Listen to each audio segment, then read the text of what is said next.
What's going on, guys? So if you recall from a few videos ago, I introduced you to a good friend of mine named Luis. He has Black Betty, which is his 2010 Ram 1500 two-wheel drive truck. We've been doing a ton of upgrades to that truck. This is an incredibly deserving person who helps others. Now, he is a very, very devout Christian, and I know there's a lot of folks that watch this that don't want to hear that, but honestly, I could care less if you want to hear it or not, because I am also a very devout Christian. That said, this isn't about that. This is about the fact that he helps so many folks. He volunteers in so many different ways, and he's just an all-around really, really good person. He's got a huge heart, and he's the first one to step up when people are in need. And that alone says enough about his character, let alone the fact that he's a devout Christian, and that guides him to do those things. So again, if you do not believe, if you are the kind of person that would rather not hear about that kind of stuff, well, you can filter that out and just understand that the fact is he's a really, really great person, and he takes care of other people who are in need. So that alone should tell you enough about his character. That said, I've been trying to help him out, trying to get him set up with things that can help him out as well. They just had a new baby boy, and I'm going to tell you, they are extremely ecstatic. They are worried, they're stressed out, all of the things that go along with being a new parent.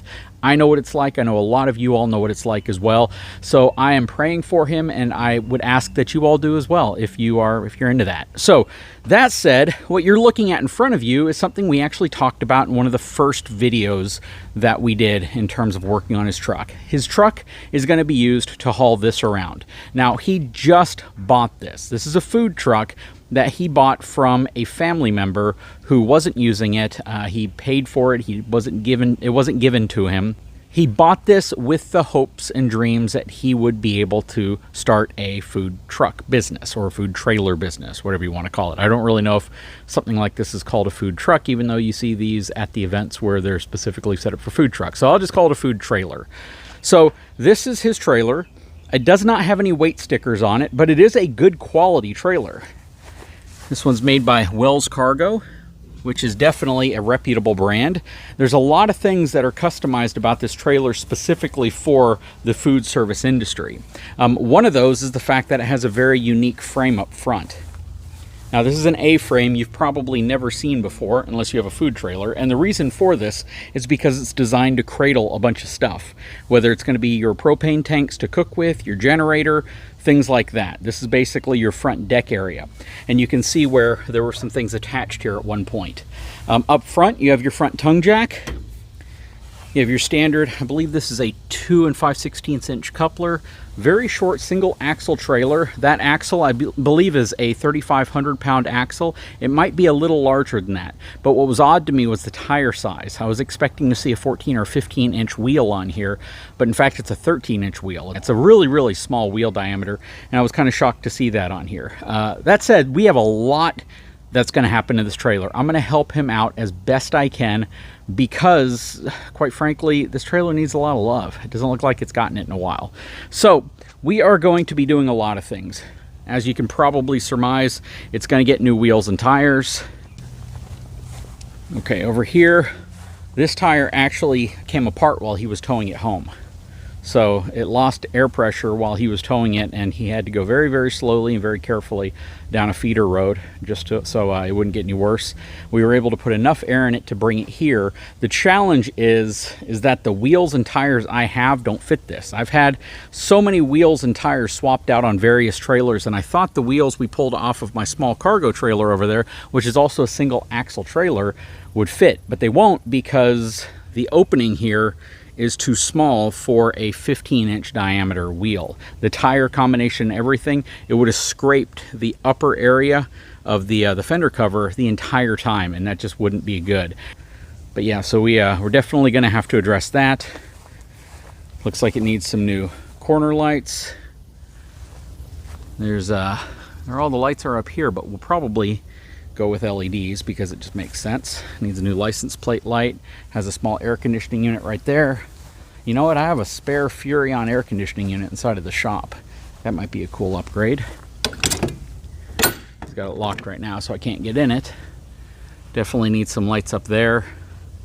but this is going to be pretty cool. So his goal is to make frozen drinks for kids and families and such whenever they want to go out downtown or to the beach. Also Philly cheesesteaks, things like that. It's not a huge food trailer, so he's not going to have, you know, a tremendous amount of area to work. He is going to probably need a vent hood up top. And there's going to be a lot of things that are going to have to go into this trailer to really make it ready. One of the first ones is something that I can do right now because I actually have the part in my shop and I'm not using it, and it definitely deserves a new home. One of the things that definitely needs to be done is, check this out. This is his 7-way cord, and a dog chewed it off. So there is no 7-way connection right now on his trailer that's functional. I also don't see a battery box up here as well, so I doubt that the trailer brakes work, and I do see that it does have trailer brakes because it has drum brakes in the back. So the first thing we're going to do is get rid of this thing right here and replace it with a much, much nicer one. So if there's any question on if his trailer brakes worked, the answer is a big no. So first thing we're going to do is remove that, because that is blocking access to this, which is the old tongue jack that we'll be removing and replacing with this brand new Trailer Valet 2,000 pound tongue jack. This thing is beautiful. I love the textured finish, the logo, just everything about this is cool. And what's even better is the fact that you can remove the handle, get you a drill chuck on here, and you can raise or lower it with a power drill, thus just making things move a little quicker. But yeah, we're going to take these 3 bolts out and bolt the new one in. This one also has a foot plate on it, which this one doesn't, and it's just going to look a lot nicer. Here we go.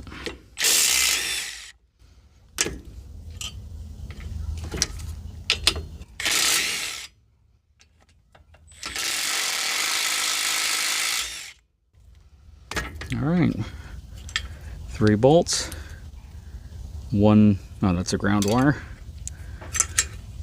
Okay, we got this guy out.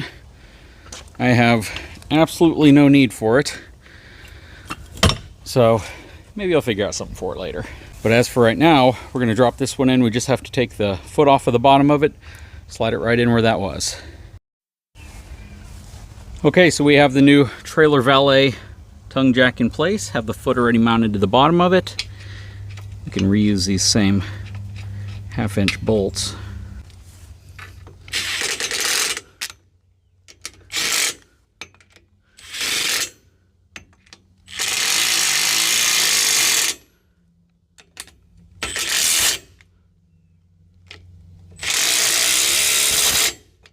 All right, I hit it with a little bit of paint, clean it up a little bit. I'm going to put a little bit more paint around here just to cover up those rusty bolt heads. Not really rusty, just, well, a little bit, but they're not in bad shape. Okay, so it's actually the following morning. I just wanted to come out and give you a recap of kind of what we've done here. I was able to kind of scrape off, repaint some of this portion of the front frame. The top section has some grip tape on it, so I can't really do anything there. But you can see the Trailer Valet jack has been completely installed. This is probably one of the simplest, easiest, and most rewarding upgrades you can do on a trailer because it looks so much nicer and it's such an easy install.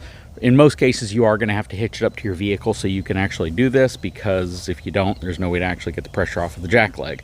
I will put a link in the description of this video if this is something you're interested in. But while I was out here yesterday, one of the things I wanted to explore a little deeper was this 7-way cable that is damaged. And the reason for that is after I took this covering off of it, which does not look like any type of conventional rubber covering for hose, there were 2 wires here, or at least, sorry, 2 leads that were exposed, and they both ran into the frame.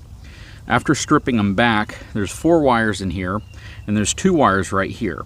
Now, this is not conventional 7-way wiring, so I have to figure out what these cables go to. I imagine this is probably going to be some type of a 12-volt system for something, whether it's for lights, whether it's for something inside of the trailer.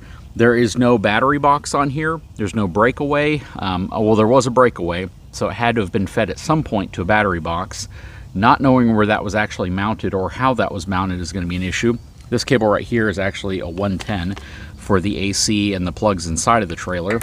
But yeah, I'm kind of on the fence and confused about what these are for. So This is not your traditional four-way wiring, and because this trailer has brakes, there should technically be 6 to 7 connections here because it may not have reverse lights. But this is kind of confusing to me. This is a Wells cargo trailer. If anybody's seen this color code combination of 2 wires going through what traditionally would be, I guess, your 7-way connector, please let me know. I don't know if this thing's been rewired at some point, but I'm kind of leaning towards, yeah, it has, or perhaps trailer brakes were added to it at some point. But these are the connections I'm dealing with. We're gonna have to probe all of those out and determine if they go to the lights, or specifically what lights they go to, turn signals, brake lights, things like that, as well as the original trailer brakes that are on here, if they are the original trailer brakes. I have a lot of things going into this trailer. You know, from a color perspective, I don't exactly know what we're gonna do, if we're gonna wrap it, paint it, or whatnot, but again, a lot of stuff going on with this trailer. It's gonna be exciting. Guys, if you haven't had a chance, please take a moment, subscribe to the channel, give me a thumbs up, and we'll talk to you again very, very soon.